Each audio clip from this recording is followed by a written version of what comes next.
Un garçon de 6 ans attrape la manche d'une infirmière. Il lui murmure un avertissement que personne d'autre ne prend au sérieux. Son père est un capitaine des Navy SEALs, blessé. Il est piégé dans des cauchemars dont elle seule peut le sortir. Le médecin traitant la juge incompétente. Le garçon dit qu'elle est la seule à comprendre. Quand le cœur du capitaine commence à lâcher au milieu de la nuit, l'infirmière fait quelque chose qu'aucune infirmière ordinaire ne devrait savoir faire. Et la vérité qu'elle avait cachée sous son badge d'infirmière éclate enfin au grand jour. Si vous aimez les histoires de héros de l'ombre et de forces tranquilles, mettez un j'aime sur cette vidéo. Abonnez-vous à la chaîne pour plus d'histoires comme celle-ci. Et dites-moi dans les commentaires d'où vous nous regardez. Personne ne vous prévient à propos du garçon. Pas avant qu'il ne soit déjà en train de murmurer à votre oreille.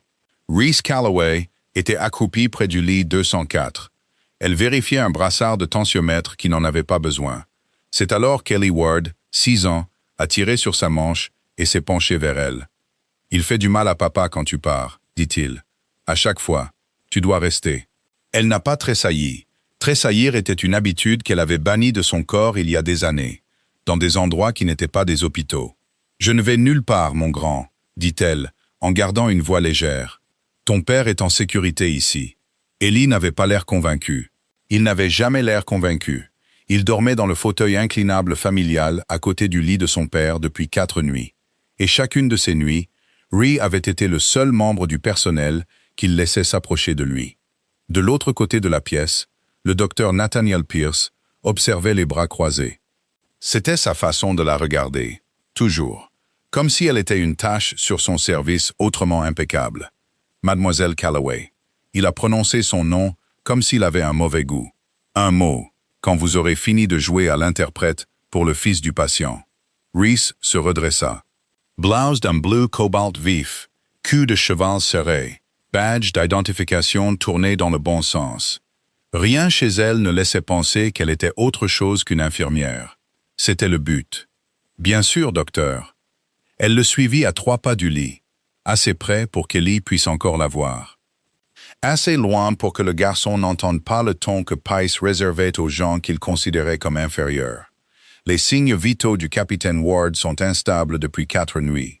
Pierce a dit, « La seule intervention qui a fonctionné, c'est que vous restiez assise avec lui. Pas les médicaments, pas mes ordres. Vous. Je ne fais que lui parler. Vous faites plus que lui parler. » Ses yeux se plissèrent. « J'ai lu votre dossier. Un diplôme de premier cycle d'une université locale. Aucune certification spécialisée au-delà des traumatismes de base. Et pourtant, vous êtes la seule personne à cet étage capable de ramener un Navy SEAL décoré. De le ramener de là où son esprit s'égare à 3 heures du matin. Peut-être que je suis juste doué dans mon travail. Personne n'est aussi doué pour un travail pour lequel il n'a jamais été formé. » Les mots ont frappé plus fort qu'il ne le voulait probablement. Pierce avait bâti toute sa carrière sur ses diplômes.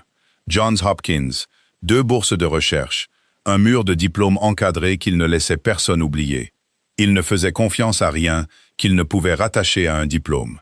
Et il ne comprendrait jamais le genre de formation qui ne vient jamais avec des papiers. Le capitaine Ward est un vétéran de combat décoré. Il souffre d'un trouble de stress post-traumatique documenté. Et son site chirurgical thoracique est encore en cours de guérison, a poursuivi Pice. Il a besoin d'une consultation psychiatrique. Pas d'une infirmière qui se trouve être douée avec un enfant effrayé. Je demande un transfert en psychiatrie pour demain matin. Il n'est pas prêt pour ça. Il n'est pas prêt pour beaucoup de choses. Ce n'est pas à vous de décider. Ree a soutenu son regard un instant de plus qu'une infirmière n'aurait dû le faire. Un vieil instinct. Ne jamais rompre le contact visuel en premier. Ne jamais leur laisser penser que vous avez perdu le fil. Elle s'est reprise et a baissé les yeux une demi-seconde trop tard. Pierce l'a remarqué. Il remarquait tout ce qui ne correspondait pas à l'idée qu'il se faisait d'elle. Dr. Pierce.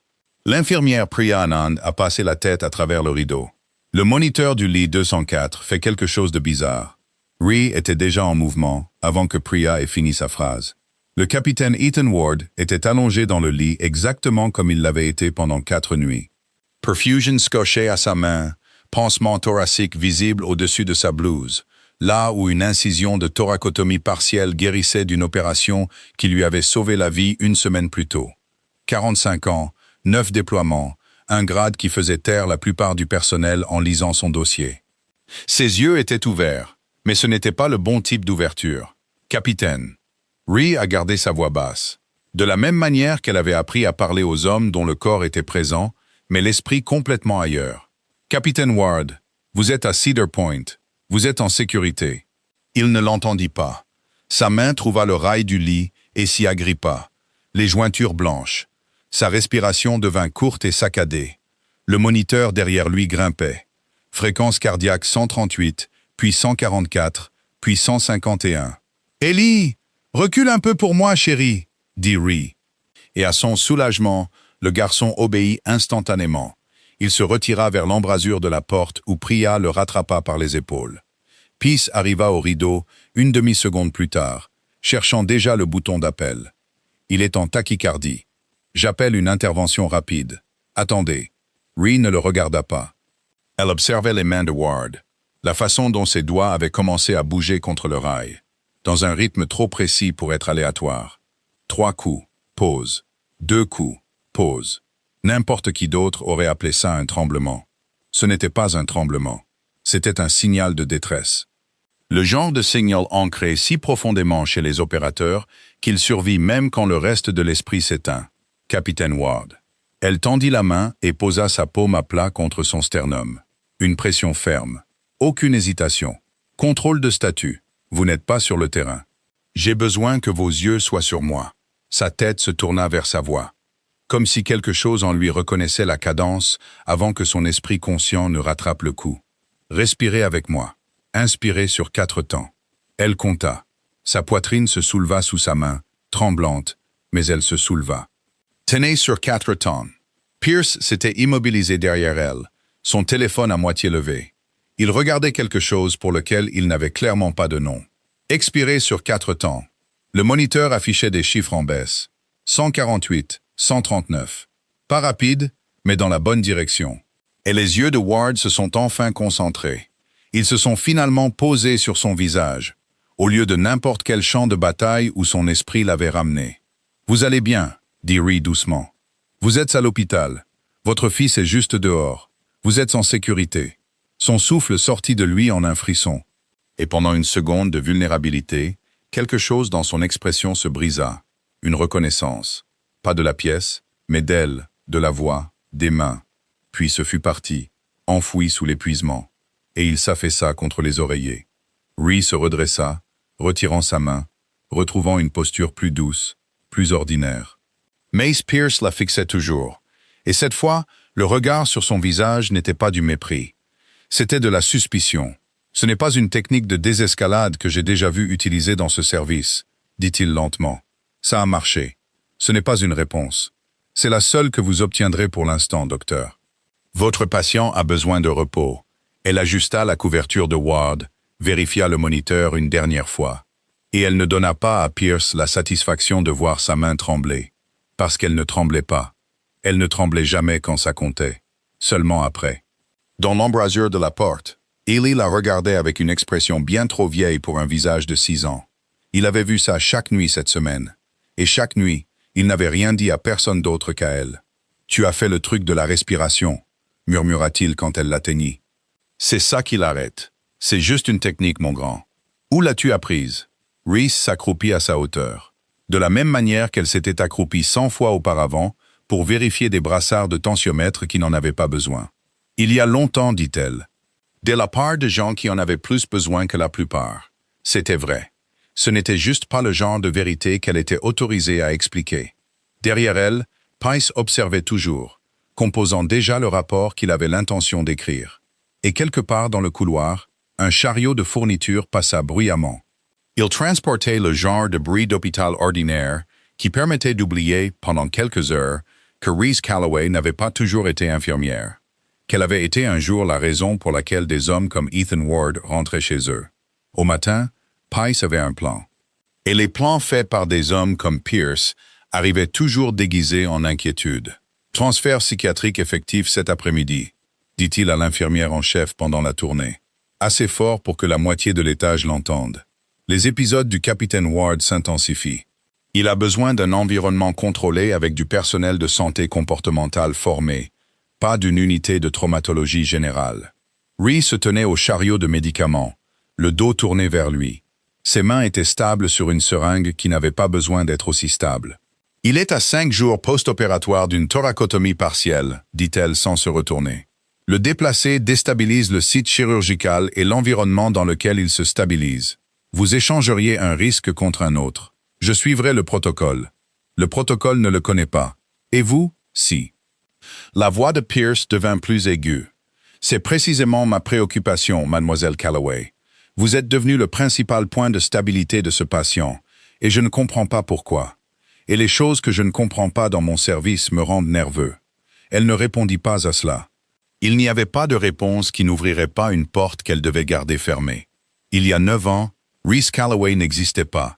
Il y avait un autre nom, un indicatif d'appel peint sous la verrière d'un F-22. Cet avion l'avait emmené au-dessus de 3 zones de combat.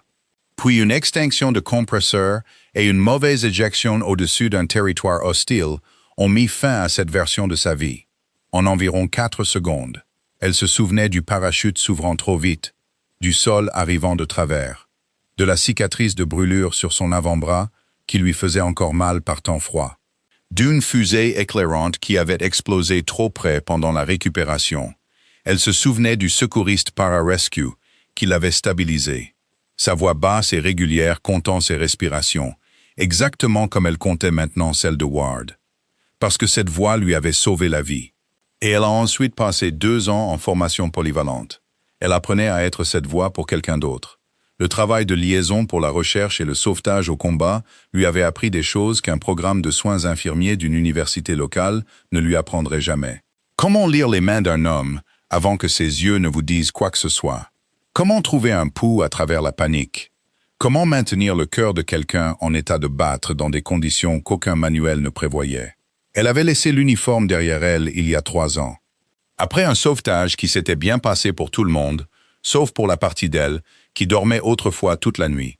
Le métier d'infirmière lui avait semblé la chose la plus proche du travail auquel elle croyait encore. Stable, utile, silencieux. Elle avait construit Rhys Calloway avec soin, délibérément. Comme un endroit où se tenir qui ne nécessitait ni son ancien grade, ni son ancien nom.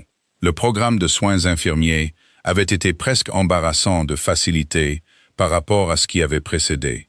Ses mains, sans sa permission, continuaient de passer en revue des listes de contrôle pour les hémorragies artérielles et les pneumothorax sous tension. Pendant que les professeurs donnaient des cours sur les nerfs crâniens, elle n'a jamais dit à un seul camarade de classe ce qu'elle faisait avant. Il était plus facile d'être sous-estimé. Les gens sous-estimés, on les laisse tranquilles. Ce qu'elle n'avait pas prévu, c'était un enfant de 6 ans avec des instincts plus affûtés que la moitié des internes en traumatologie avec qui elle travaillait. Ou un patient dont l'esprit endommagé continuait de chercher, nuit après nuit, une voix dont il n'aurait pas dû se souvenir du tout. Peace ne savait rien de tout ça.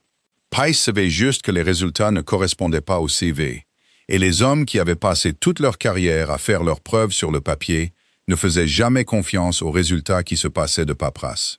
Je déposerai ma recommandation de transfert auprès du médecin traitant. Pierce a dit, vous êtes libre de documenter votre objection. Il est parti comme il partait toujours. Comme si la conversation s'était terminée exactement là où il l'avait prévu. Au bout du couloir, Ellie Ward était assis en tailleur sur le fauteuil inclinable familial dans la chambre de son père. Un livre de coloriage ouvert et intact sur ses genoux. Il écoutait chaque mot à travers le rideau entrouvert. Comme les enfants apprennent à écouter, quand les adultes autour d'eux pensent qu'ils ne le font pas. Quand Rhys est entré pour vérifier les signes vitaux du capitaine, Eli attendait. « Ils vont déplacer papa, dit-il. Ce n'était pas une question. Rien n'est encore décidé, mon grand. Tu as dit que tu resterais. J'essaye. » Les petites mains d'Ellie tordaient le bord de son livre de coloriage. Les autres infirmières ont peur de lui. Je le vois. Elle reste près de la porte. Il leva les yeux vers elle. Et il y avait quelque chose d'insupportablement direct dans la façon dont les enfants de 6 ans regardent parfois les adultes. Allant droit au but, au-delà de toute dérobade polie. « Tu n'as pas peur. Pourquoi n'as-tu pas peur ?»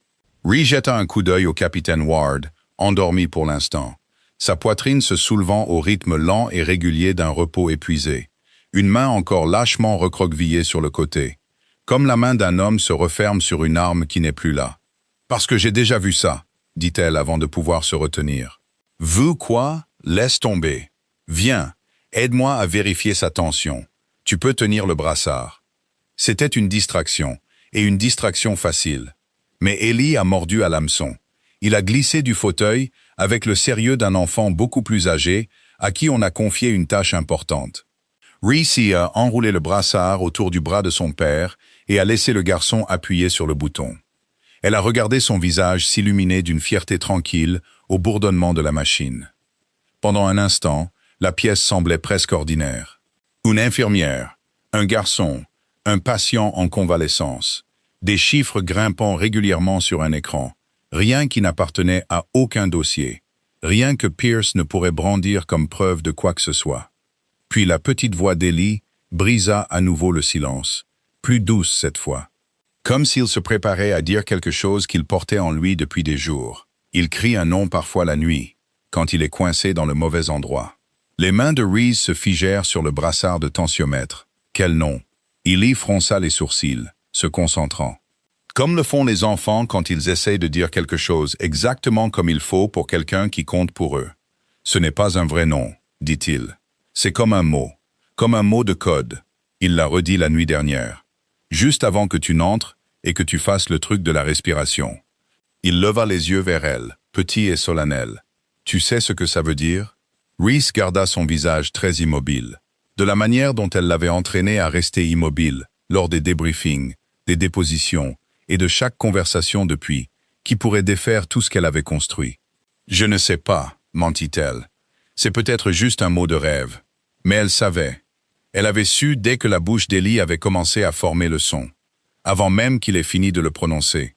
Parce que ce n'était pas une syllabe aléatoire d'un cauchemar d'étranger. C'était un indicatif d'appel. Son indicatif d'appel, prononcé par un homme qu'elle était presque certaine de n'avoir jamais rencontré, ce qui signifiait soit que sa mémoire était défaillante, soit que les cauchemars du capitaine Ethan Ward faisaient remonter une version d'une mission qui n'avait jamais figuré dans aucun rapport officiel. Quoi qu'il en soit, le sol sous la vie prudente et ordinaire de Reese Calloway venait de bouger, et elle avait le très mauvais pressentiment que l'ordre de transfert de Pice était le moindre de ses soucis. Tu vas découvrir ce que ça veut dire, n'est-ce pas? Demanda Eli, en relâchant le brassard. Son visage était empreint du sérieux de quelqu'un qui avait décidé que c'était maintenant aussi son travail. C'est important. Je sens que c'est important. Je vais trouver, dit Ree, et elle le pensait plus qu'elle ne le voulait. Elle a fini de noter les signes vitaux du capitaine, avec des mains stables et un esprit instable. Et quand elle est sortie dans le couloir vide par la suite, elle s'est autorisée à ressentir, pour la première fois en 3 ans, une peur sincère de ce que ce souvenir pourrait lui coûter. Les papiers de transfert étaient posés sur le comptoir du poste des infirmières. Personne n'y avait touché à 2 heures du matin, quand le moniteur du capitaine Ward s'est mis à hurler. Ree était à 3 portes de là, mais elle était en mouvement avant la fin de la 2e sonnerie d'alarme, parce qu'une partie de son corps attendait cela depuis qu'Ellie avait prononcé le mot. Elle a écarté le rideau en courant. Ward était à moitié hors du lit, la perfusion arrachée et pendante, une main griffant sa propre poitrine, là où du sang frais commençait déjà à poindre à travers la gaze. L'autre main se balançant largement vers quelque chose que lui seul pouvait voir. Ses yeux étaient ouverts et vides, de la même manière terrible qu'auparavant, mais en pire. Son corps n'était pas figé cette fois. Il se battait. Appelez la sécurité, a commencé une infirmière de nuit. Non. La voix de Reese a tranché la pièce comme une lame. Pas la sécurité. Apportez-moi 2 unités de sérum physiologique. Et Paige, l'interne en chirurgie. Maintenant. Elle ne s'est pas approchée de lui comme on s'approche d'un patient agité. Les mains en l'air, sur la défensive, se préparant à un coup. Elle est entrée dans sa portée à la place, proche, basse. Et elle a attrapé son poignet agité dans une prise contrôlée qui a détourné l'élan au lieu de le combattre. Elle a immobilisé son bras contre sa propre poitrine, sans un seul mouvement gaspillé. Ethan, pas capitaine, pas monsieur. Son prénom, sec et immédiat, la façon dont on dit un nom pour ramener quelqu'un de très loin. Ethan, regarde-moi, il ne l'a pas fait. Sa respiration était déchirée, entrant et sortant de lui. Et sous sa main, elle pouvait sentir son cœur frapper contre le site chirurgical compromis. C'est assez fort pour qu'elle sache déjà, avec la certitude plate de quelqu'un qui avait déjà vu ce mode de défaillance exact, qu'ils avaient des minutes, pas des heures. La tension artérielle chute, cria Priya depuis le moniteur. 92 sur 58, et ça continue de baisser. Les bruits du cœur sont... Elle s'arrêta, stéthoscope pressé contre la poitrine, le visage pâlissant. Je les entends à peine. Ils sont étouffés. Des bruits cardiaques lointains. Une tension artérielle en baisse. Les veines jugulaires saillantes sur son cou, même à travers la panique. La formation de Reese a assemblé le tableau avant que le reste de la pièce ne comprenne.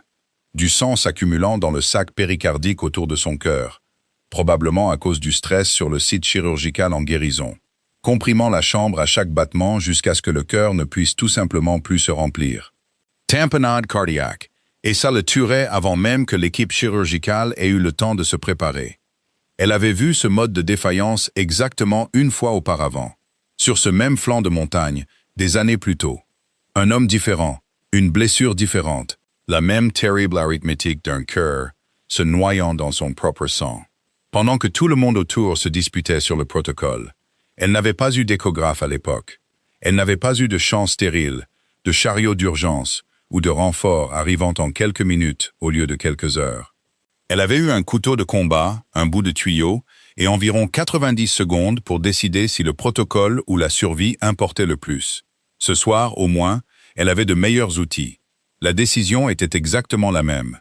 Il a besoin d'une décompression maintenant, dit Ree. Pas dans 10 minutes, maintenant. On attend l'interne, dit l'infirmière de nuit. Il n'a pas 10 minutes. Ree était déjà en mouvement.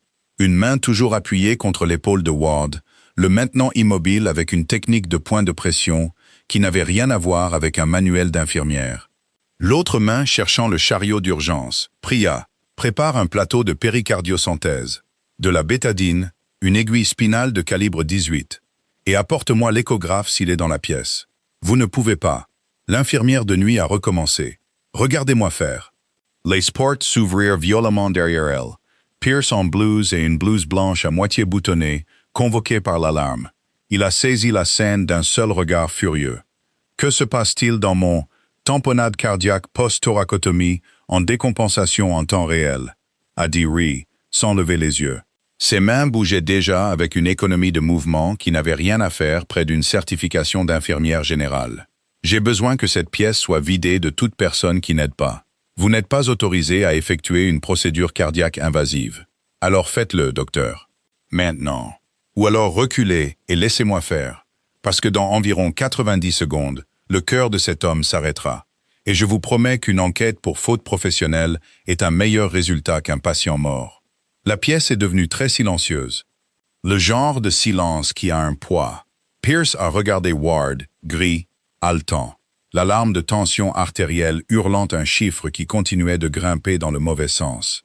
Et quelque chose sur son visage s'est brisé. La première vraie fissure que Ree avait vue depuis qu'elle avait commencé à Cedar Point. « Faites-le, dit-il. Je vous guiderai. Dites-moi ce que vous voyez. » Ce n'était pas de la confiance, c'était de l'arithmétique. Ses mains à elle étaient déjà stables et les siennes ne l'étaient pas. Pas encore, pas avec l'adrénaline qui venait de le frapper. Mais c'était suffisant. Reese a tamponné le site sous le sternum avec une main qui ne tremblait pas. Elle a trouvé l'angle avec la sonde d'échographie que Priya a mise en place. Et elle a guidé l'aiguille avec la même précision sans hâte qu'elle avait utilisée il y a une éternité. Sur un flanc de montagne, sur un homme dont elle n'avait jamais appris le nom, dont la poitrine s'était également remplie de sang qu'il ne pouvait survivre à perdre. En direction de l'épaule gauche, dit-elle principalement à Pierce, en partie pour stabiliser sa propre respiration. « J'aspire maintenant. » Du sang sombre est revenu dans la seringue. 20 millilitres, 40, 60. Et sur le moniteur derrière elle, la tension artérielle de Ward a commencé, contre toute attente, à remonter vers des chiffres qui signifiaient la survie. Sa respiration s'est régularisée. Sa prise sur son poignet, qui avait été de fer une minute plus tôt, s'est relâchée. Ses yeux, quand ils se sont enfin concentrés, ont trouvé son visage avec une clarté qui n'avait pas été là depuis 4 nuits. « Vous allez bien ?» dit Ree, plus doucement maintenant, le combat ayant quitté la pièce. « Vous allez bien, Ethan. Restez avec moi. » Il la fixa pendant un long moment. Quelque chose bougeait derrière ses yeux qui ressemblait moins à de la confusion qu'à une reconnaissance essayant de faire surface. « à travers l'épuisement, la perte de sang et 4 jours de médicaments. « Je connais cette voix, dit-il, à peine audible. Je connais cette voix d'un endroit dont je ne me souviens pas. » Derrière eux, Peace n'avait pas bougé, n'avait pas dit un mot. Il regardait Reese Calloway retirer des gants tachés de sang avec des mains qui venaient d'effectuer une procédure que la plupart des médecins traitants ne faisaient que 2 fois par an. Dans l'embrasure de la porte, bien réveillée malgré l'heure, Ellie Ward se tenait enveloppée dans une couverture que quelqu'un lui avait donnée. Il observait toute la scène avec la même attention solennelle et sans ciller qu'il portait à tout. Il n'avait pas l'air surpris. Il ressemblait à un garçon qui avait enfin vu la preuve de quelque chose qu'il savait depuis le début. Une infirmière le guida doucement vers le fauteuil, murmurant que son père allait bien maintenant. Mais Ellie se retourna une dernière fois pour croiser le regard de Reese par-dessus le rail du lit. Et il a articulé quelque chose qu'elle a failli manquer dans le chaos de la pièce qui se réorganisait autour d'elle. « Merci. » 2 mots, silencieux, absolument certains. Le genre de certitude qui venait, pensa Ree, d'un enfant qui avait passé 4 nuits blanches à croire en quelque chose que tous les plus âgés que lui avaient rejeté. Guy avait finalement vu le monde rattraper ce qu'il savait déjà. À 7 heures ce matin-là, Ree Calloway avait été convoquée dans une salle de conférence où elle n'avait jamais mis les pieds. La porte portait l'étiquette « Conformité clinique ». Et un homme en bout de table s'est présenté comme Grant Ashworth, directeur de la sécurité des patients. Pierce était assis à côté de lui, un dossier ouvert devant lui que Ree a reconnu comme étant le rapport d'incident qu'il avait dû écrire avant le lever du soleil. Mademoiselle Calloway, Ashworth n'a pas levé les yeux de ses notes au début. La nuit dernière, vous avez effectué une procédure cardiaque invasive, une péricardiosynthèse, sans ordonnance d'un médecin, sans vérification du champ stérile et sans formation documentée à la procédure. Ce patient est en vie grâce à ce que vous avez fait. Je veux être clair que je comprends cela, mais j'ai un hôpital à qui rendre des comptes et un conseil de l'ordre des infirmiers qui me demandera pourquoi une infirmière diplômée d'un premier cycle a effectué une procédure que la plupart de nos médecins traitants ne font que sous supervision. Je comprends. Vraiment? Pierce se pencha en avant. Parce que ce que je comprends, mademoiselle Calloway, c'est que vous avez agi comme quelqu'un qui a déjà fait cette procédure exacte auparavant. Plus d'une fois. Dans des conditions considérablement pires qu'une chambre d'hôpital avec un échographe et un chariot d'urgence. Ree ne dit rien. Le silence s'installa, plus lourd que n'importe quelle réponse n'aurait pu l'être. J'ai sorti votre dossier personnel ce matin, a poursuivi Pice. Programme de soins infirmiers d'une université locale il y a 2 ans. Aucun emploi clinique antérieur. Aucun service militaire mentionné nulle part. Et pourtant, la nuit dernière, vous avez pratiqué la médecine de traumatologie de terrain avec une précision que j'ai vue des internes en chirurgie échouer à atteindre après 6 ans de formation. Sa voix avait perdu sa condescendance habituelle. Ce qui l'a remplacé était quelque chose de plus proche d'une confusion sincère. J'ai besoin que vous m'expliquiez cela. Pas pour le rapport, pour moi. Il aurait été facile à ce moment-là de continuer à mentir. Ree avait construit toute une vie sur la facilité pratiquée d'une bonne histoire de couverture. Et une partie d'elle, celle qui avait survécu en disparaissant proprement encore et encore, cherchait déjà la prochaine dérobade. Mais elle a pensé à Ellie, assis en tailleur dans un fauteuil, écoutant à travers un rideau, portant un avertissement que personne d'autre ne prendrait au sérieux, jusqu'à ce qu'il coûte presque la vie à son père. Elle a pensé aux mots que Ward avait prononcés dans le noir, un indicatif d'appel qui n'appartenait pas au cauchemar d'un étranger, et au flanc de montagne il y a 7 ans, où elle s'était agenouillée au-dessus d'un opérateur blessé dont elle n'avait jamais vu clairement le visage. À travers la fumée, la poussière et la visière embuée par son propre souffle. Appelant un hélicoptère pendant que sa tension artérielle chutait sous ses mains. 6 opérateurs extraits cette nuit-là. Elle n'avait jamais appris aucun de leurs noms. Le commandement faisait exprès de garder les choses ainsi. Communications uniquement, visage masqué, identité compartimentée des 2 côtés, pour qu'une mission compromise ne puisse pas être retracée par des liens personnels. Elle avait été une voix et une paire de mains pour ces hommes. Rien de plus, rien qui ne devait durer au-delà du point d'extraction. Elle se souvenait du debriefing après, plus clairement que de la mission elle-même, un colonel lui disant sèchement que 6 hommes respiraient, grâce à des décisions qu'elle avait prises en moins d'une minute, sans renfort, et avec une visibilité pire que n'importe quel simulateur n'avait jamais modélisé. Elle se souvenait du peu de signification que cet éloge avait eu à 3 heures du matin, fixant un plafond, rejouant chaque seconde d'une extraction différente. Des mois plus tard, qui ne s'était pas aussi bien passé, personne ne l'avait formé pour la version du travail qui vivait dans sa poitrine longtemps après la fin de la mission. Apparemment, pour l'un d'eux, cela avait duré 7 ans, enfoui quelque part sous la mémoire consciente, attendant qu'une cadence familière de comptage de respiration le ramène à la surface. Avant d'être infirmière, dit Rhee lentement, j'ai servi dans l'armée de l'air. Pilote de chasse, puis agent de liaison pour la recherche et le sauvetage au combat, après qu'une éjection ait mis fin à ma carrière de pilote. J'ai quitté le service il y a 3 ans. Mes papiers de séparation sont scellés dans le cadre d'un examen de classification dont je ne peux pas discuter les détails. C'est pourquoi cela n'apparaît pas sur une vérification d'antécédents standard. Le stylo d'Ashworth s'arrêta de bouger. Vous me dites que vous avez une formation en traumatologie militaire qui n'est reflétée nulle part dans votre dossier d'emploi, dit-il prudemment. Je vous dis que j'ai stabilisé des blessures pires que celles du capitaine Ward dans des conditions pires que cette pièce. Plus de fois que je ne peux compter sur mes 2 mains. J'ai utilisé cette formation la nuit dernière parce que c'était la seule chose qui se dressait entre lui et un code bleu. Je le referai. Pierce l'étudia pendant un long moment. Le dossier devant lui oublié. Pourquoi le cacher? Vous auriez pu être employé comme technicienne en traumatologie, secouriste aéroporté, quelque chose qui utilisait ce que vous savez vraiment. Pourquoi l'enterrer sous un diplôme d'infirmière et prétendre que ça n'a jamais existé? C'était la question à laquelle elle n'avait jamais répondu à voix haute, à personne, pas même à elle-même dans les années qui ont suivi la remise de ses ailes. Parce que la dernière extraction que j'ai menée ne s'est pas déroulée comme les autres, dit-elle. J'ai sorti tout le monde. Je n'ai pas sorti tout le monde entier. J'ai passé 2 ans à me dire que si je laissais tomber chaque morceau de qui j'étais, je pourrais arrêter de le porter. Le métier d'infirmière semblait la version la plus proche de ce travail qui ne m'obligeait pas à continuer d'être elle. Sa mâchoire se serra. Il s'avère que vous pouvez changer de nom et de blouse. Vous ne pouvez pas vraiment laisser tomber la formation. Elle est toujours là quand quelqu'un en a besoin. La pièce fut silencieuse pendant un long moment. Le capitaine Ward, dit finalement Ashworth, a demandé à vous parler depuis qu'il s'est réveillé il y a 1 heure. Il dit qu'il se souvient de quelque chose. Il veut vous le dire directement. Rhee sentit quelque chose se serrer dans sa poitrine, qui n'avait rien à voir avec l'adrénaline. J'aimerais le voir. Pierce ferma le dossier devant lui, plus lentement que nécessaire, s'accordant un moment. Cette conversation n'est pas terminée, mademoiselle Calloway. Il y a des questions de licence, des questions de champ de pratique, des questions auxquelles je n'ai toujours pas de bonne réponse.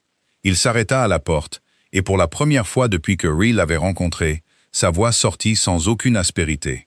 Mais je vous ai vu sauver la vie d'un homme la nuit dernière en faisant quelque chose qu'aucun de mes internes n'aurait pu gérer. Quoi que vous ayez été, c'est toujours la raison pour laquelle il respire. Je serais un imbécile de ne pas au moins entendre le reste. Ce n'était pas des excuses.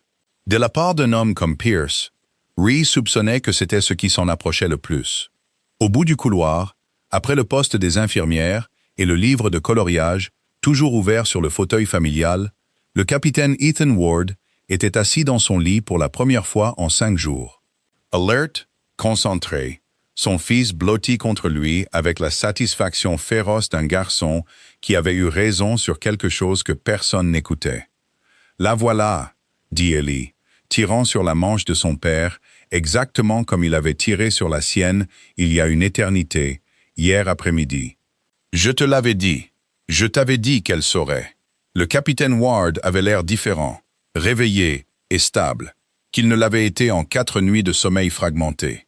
Plus âgé autour des yeux, mais présent d'une manière que Rhee n'avait pas vue depuis qu'il avait été amené à l'étage. « Fermez le rideau, dit-il doucement. Et Rhee le fit, leur donnant l'intimité qu'une chambre d'hôpital pouvait offrir. Ellie ne bougea pas du côté de son père, et Ward ne lui demanda pas de le faire. Quoi que ce soit, le garçon avait clairement gagné le droit de l'entendre. « Il y a 7 ans, dit Ward sans préambule, mon équipe s'est retrouvée coincée sur une crête où nous n'étions pas censés être. J'ai pris des éclats d'obus dans la poitrine. Mon infirmier est tombé avant de pouvoir m'atteindre. Je me souviens d'avoir perdu la sensation dans mes mains. Et je me souviens avoir pensé assez clairement que c'était comme ça que ça se terminait. Il fit une pause, rassemblant quelque chose qui lui coûtait visiblement. Et puis il y a eu une voix, féminine, comptant ma respiration, me disant que j'étais en sécurité, alors que rien sur cette montagne n'était sûr. Je n'ai jamais vu de visage. De la fumée, de la poussière, mon propre sang dans les yeux. Le mien. Juste des mains qui ne tremblaient pas, et une voix qui ne tremblait pas non plus. Reese se tenait très immobile. Elle se souvenait de cette crête, avec une clarté qui ne s'était jamais estompée. Le grésillement des communications qui s'interrompaient, l'odeur de la roche brûlée. Le pouls d'un homme battant faiblement et rapidement sous ses doigts. Pendant qu'elle lui disait que l'hélicoptère était à 4 minutes, 3 minutes, 90 secondes. D'une voix qu'elle forçait à être stable, même si ses propres mains tremblaient de froid. Elle n'avait jamais su s'il avait survécu au vol vers l'unité chirurgicale. Le commandement ne partageait pas les résultats avec les équipes d'extraction. Vous faisiez le travail. Vous remontiez dans l'appareil et laissiez le fait de ne pas savoir devenir un autre poids que vous portiez sans vous plaindre. Il l'appelait Wraith, dit Ward. Jamais utilisé un vrai nom sur les communications, juste l'indicatif d'appel. J'ai posé des questions pendant des années après. J'ai essayé de savoir qui avait travaillé sur cette extraction, et chaque demande est revenue scellée. Le commandement m'a dit que les identités du personnel de recherche et sauvetage au combat sur cette opération étaient classifiées au-delà de mon habilitation. Ce qui n'avait pas de sens pour un homme qui était au sol, se vidant de son sang sous ses mains. Mais c'est la réponse que j'ai eue. Finalement, j'ai arrêté de demander. Je me suis dit que peu importait qui elle était, seulement qu'elle m'avait ramené à la maison. Il la regarda, et Reese sentit les 7 dernières années se comprimer en un seul souffle. La nuit dernière, quand tout est devenu noir, j'ai entendu cette voix à nouveau. Même cadence, même comptage. J'ai cru que j'hallucinais. Le chagrin, les médicaments, peu importe ce que c'était. Et puis ce matin, quand je me suis réveillé, je me suis souvenu de quelque chose auquel je n'avais pas pensé depuis des années. Sa mâchoire se contracta. La voix sur cette crête avait une cicatrice juste ici. Il toucha l'intérieur de son propre avant-bras, près du poignet. Je l'ai vu une demi-seconde quand sa manche est remontée, en vérifiant mon pouls. Une cicatrice de brûlure, comme si une fusée éclairante avait explosé trop près. La main de Reese se déplaça presque involontairement vers son propre avant-bras, vers la marque qu'elle portait depuis sa propre éjection 2 ans avant cette mission. Celle qu'elle ne prenait jamais la peine de cacher sous des manches longues, parce que personne à Cedar Point n'avait jamais regardé d'assez près pour demander. « Capitaine Ward. »« Ethan, » dit-il. « Vous m'avez appelé Ethan la nuit dernière, pas capitaine. Je veux vous entendre le dire à nouveau et me dire que je ne suis pas fou. » Rhea a remonté sa manche sans qu'on le lui demande, a tendu son bras, l'a laissé voir la cicatrice clairement pour la première fois en 7 ans et une demi-vie. « Wraith était un indicatif d'appel, » dit-elle doucement. « Je ne l'utilise plus, ni le nom, ni la personne qui le portait. Mais oui, cette crête, cette extraction, c'était moi. Pendant un long moment, personne dans la pièce ne dit rien. Ellie regardait entre le visage de son père et celui de Reese, avec la solennité aux yeux écarquillés d'un enfant qui comprenait, même sans les détails, que quelque chose d'énorme venait de se mettre en place. « Tu as sauvé mon père », dit-il finalement, comme s'il testait la phrase à voix haute pour la première fois. « Avant. Pas seulement maintenant, avant. J'ai aidé une équipe à descendre d'une montagne, » dit Rhea. Je ne savais pas lequel d'entre eux était rentré à la maison, jusqu'à il y a environ 30 secondes. La main de Ward trouva la sienne, la serrant comme un homme serre quelque chose qu'il a peur de voir disparaître s'il lâche prise. J'ai passé 7 ans à me demander si la personne qui m'a maintenu en vie sur cette crête a jamais su ce qui s'est passé après. Si j'avais survécu, si ça avait compté. Sa voix se brisa sur le dernier mot. Vous me dites qu'elle a été dans cet hôpital tout ce temps. Et je ne l'ai pas reconnue jusqu'à ce que mon propre fils entende son comptage de respiration et fasse le lien avant moi. Il n'a pas fait le lien, dit Rhea, en jetant un coup d'œil à Ellie. Il a juste refusé d'arrêter de prêter attention. Ce n'est pas rien. À l'extérieur du rideau, des pas s'approchèrent et un instant plus tard, Pierce apparut, flanqué d'un homme en uniforme que Rhea reconnut instantanément à l'insigne. Un officier de liaison de son ancienne escadre. Convoqué, supposa-t-elle, quelque temps après que l'équipe de conformité d'Ashworth et commencé à passer des appels ce matin-là. Mademoiselle Calloway, dit l'officier, et il y avait quelque chose de presque formel dans sa façon de le dire. Une reconnaissance de grade qui n'existait techniquement plus depuis 3 ans. Le commandement a reçu une demande de dossier ce matin, liée à un rapport d'incident de cet hôpital. Une fois que votre nom est apparu, en lien avec l'indicatif d'appel référencé dans le dossier médical du capitaine Ward, on m'a demandé de confirmer votre dossier de service en personne, étant donné la classification impliquée. Demanda Pice, les bras toujours croisés, mais la posture avait perdu son ancienne certitude. L'expression de l'officier ne changea pas, mais il y avait quelque chose de presque respectueux dans sa voix. Capitaine Ree Calloway, de l'armée de l'air des États-Unis, à la retraite. Agent de liaison pour la recherche et le sauvetage au combat, 6 extractions confirmées sous le feu direct. Titulaire de la Distinguished Flying Cross avant sa transition hors des opérations de chasse. Son dossier confirme tout ce que le capitaine Ward vient de décrire, jusqu'au numéro de l'opération. Il se tourna vers Pierce. Quelle que soit la procédure qu'elle a effectuée la nuit dernière, docteur, je fais plus confiance à ses mains qu'à la plupart des chirurgiens avec qui j'ai travaillé. Pierce ne dit rien pendant un long moment. Quand il parla enfin, sa voix n'avait aucune des aspérités que Ree s'attendait à entendre de lui. « Je vous dois des excuses, dit-il. J'ai passé une semaine à supposer que l'écart entre vos diplômes et votre compétence signifiait que quelque chose n'allait pas. Il ne m'est jamais venu à l'esprit que l'écart existait parce que la vérité était classifiée, pas parce qu'elle n'existait pas du tout. Vous n'aviez pas entièrement tort d'être prudent, dit Ree. Vous ne saviez pas ce que vous regardiez. Maintenant, vous savez. Ellie tira sur sa manche une fois de plus doucement qu'auparavant. Comme s'il avait besoin de dire cette partie juste pour elle. « Tu n'es pas juste une infirmière, murmura-t-il. « Non, admit Ree. Et pour la première fois en 3 ans, le dire à voix haute ne ressemblait pas à une perte. Je ne l'ai jamais vraiment été. J'avais juste besoin d'un endroit calme où me tenir pendant un moment. » L'officier de liaison s'excusa pour passer un appel, et Pierce s'attarda un moment de plus que nécessaire. Il regardait entre Ward, le garçon, et la femme qu'il avait passé une semaine à essayer de surprendre dans une sorte de mensonge. Quoi qu'il s'attendait à trouver sous la surface calme de Rhys Calloway, ce n'était pas ça. « Je vous laisse tous les 3, dit Pice finalement. Et pour une fois, sa sortie ressemblait à celle d'un homme recalculant tranquillement tout ce qu'il pensait savoir. L'examen du Conseil de l'Ordre des infirmiers a duré 3 semaines. Et au final, ce n'en était pas vraiment un. Grant Ashworth a soumis une déclaration documentant des circonstances exceptionnelles. Corroborée par une lettre signée de l'ancienne escadre de Rhys, confirmant que sa formation médicale de combat dépassait de loin le champ de la procédure en question. Le capitaine Ward a donné sa propre déclaration, directe et sans équivoque, que l'infirmière en question lui avait sauvé la vie 2 fois. Une fois sur un flanc de montagne il y a 7 ans, et une fois dans un lit d'hôpital 3 semaines avant l'audience. Le conseil l'a innocenté sans réprimande formelle, et dans un geste que personne à Cedar Point n'avait jamais vu, l'a recommandé pour un rôle nouvellement créé.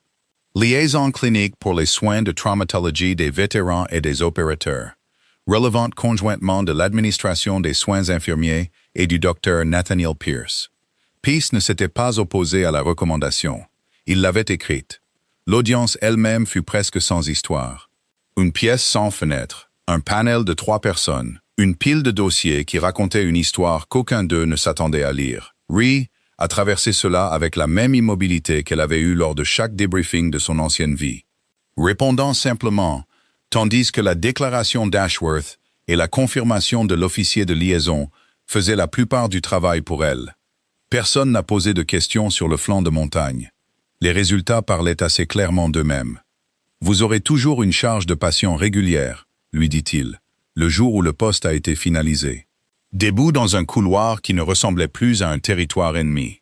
Mais quand nous aurons des patients comme Ward, des vétérans de combat, des premiers intervenants, quiconque dont le traumatisme ne rentre pas parfaitement dans une consultation psychiatrique standard, vous serez la première que nous appellerons.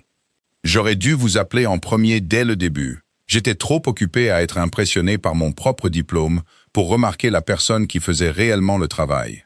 Vous avez fini par le remarquer, dit Ree. C'est plus que ce que la plupart des gens réussissent à faire. Pour ce que ça vaut, ajouta Pierce. J'ai passé 15 ans à croire que la compétence et les diplômes étaient la même chose. Vous ne correspondez pas à l'équation, alors j'ai supposé que l'équation était toujours juste et que vous étiez l'exception qui avait besoin d'être expliquée. Je vais être plus prudent à ce sujet à l'avenir. C'était, pensa-t-elle, aussi proche de la rédemption que Pierce était capable d'atteindre, et elle l'acceptait. Ce qui importait, c'était que les gens commencent à bouger dans la bonne direction une fois que la vérité était révélée. Et Pierce, malgré toute son ancienne certitude, avait commencé à bouger. Le capitaine Ward est sorti un mardi ordinaire et ensoleillé. Marchant par ses propres moyens, son site chirurgical guéri et la main de son fils serrée dans la sienne. Il s'est arrêté au poste des infirmières en sortant. En civil pour la première fois depuis que Ree l'avait rencontré.